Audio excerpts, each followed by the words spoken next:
पुत्रदा एकादशी व्रत कथा। महाराज युधिष्ठिर ने श्री कृष्ण से पूछा, कृपा कर यह बताइए कि श्रावण शुक्ल एकादशी का क्या नाम है, उसकी विधि क्या है और उसमें कौन से देवता का पूजन किया जाता है। भगवान श्री कृष्ण बोले, हे राजन, इस एकादशी का नाम पुत्रदा एकादशी है। इसमें श्री नारायण भगवान की पूजा की जाती है। इस चर और अचर संसार में पुत्रदा एकादशी के व्रत के समान कोई व्रत नहीं है। इसके पुण्य से मनुष्य तपस्वी, विद्वान और लक्ष्मीवान होता है। इसकी मैं एक कथा कहता हूँ, तुम ध्यानपूर्वक सुनो।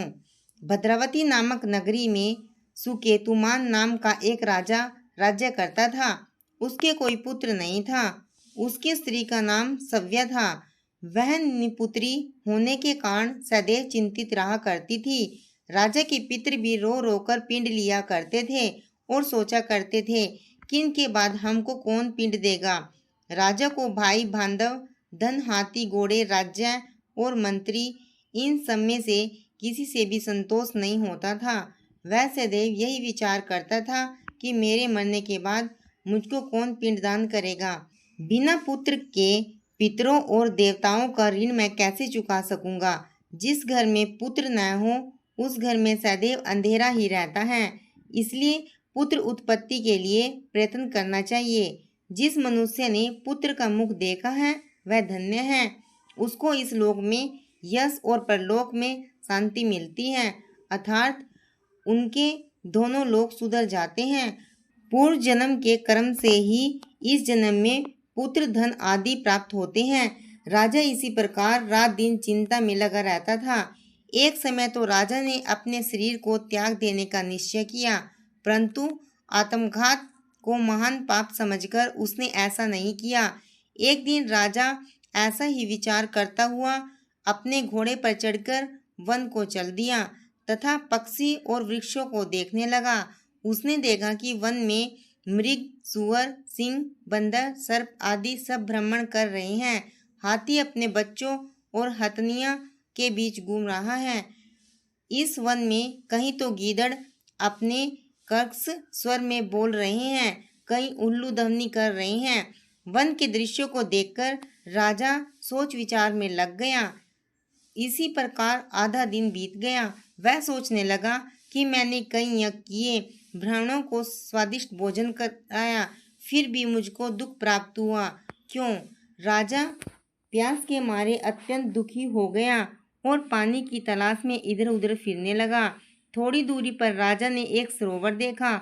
उस सरोवर में कमल खिले थे तथा सारंश, हंस, मगरमच्छ आदि विहार कर रहे थे। उस सरोवर के चारों तरफ मुनियों के आश्रम बने हुए थे। उसी समय राजा के दाहिने अंग फड़कने लगे। राजा शुभ शकुन समझकर घोड़े से उतरकर मुनियों को दंडवत प्रणाम करके बैठ गया। राजा को देखकर मुनियों ने कहा, हे राजन, हम तुमसे अत्यंत प्रसन्न हैं। तुम्हारी क्या इच्छा है सो कहो। राजा ने पूछा, महाराज आप कौन हैं और किस लिए यहाँ आए हैं, कृपा करके बताइए। मुनि कहने लगे कि हे राजन, आज संतान देने वाली पुत्रदा एकादशी है। हम लोग विश्वदेव हैं और इस सरोवर में स्नान करने के लिए आए हैं। यह सुनकर राजा कहने लगा कि महाराज, मेरे भी कोई संतान नहीं है। यदि आप मुझ पर प्रसन्न हैं तो एक पुत्र का वरदान दीजिए। मुनि बोले, हे राजन, आज पुत्रदा एकादशी है, आप अवश्य ही इसका व्रत करें। भगवान की कृपा से अवश्य ही आपके घर पुत्र होगा।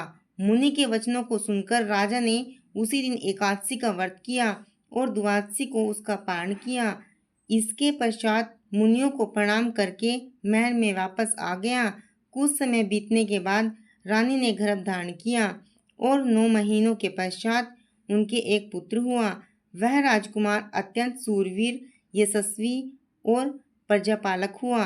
श्री कृष्ण बोले, हे राजन, पुत्र की प्राप्ति के लिए पुत्रदा एकादशी का व्रत करना चाहिए। जो मनुष्य इस महात्म्य को पढ़ता या सुनता है उसे अंत में स्वर्ग की प्राप्ति होती है। आशा करती हूँ दोस्तों आपको मेरी धार्मिक जानकारी अच्छी लगी होगी। अगर आपको मेरी जानकारी अच्छी लगी हो तो प्लीज़ मेरे चैनल को लाइक शेयर सब्सक्राइब करें। धन्यवाद।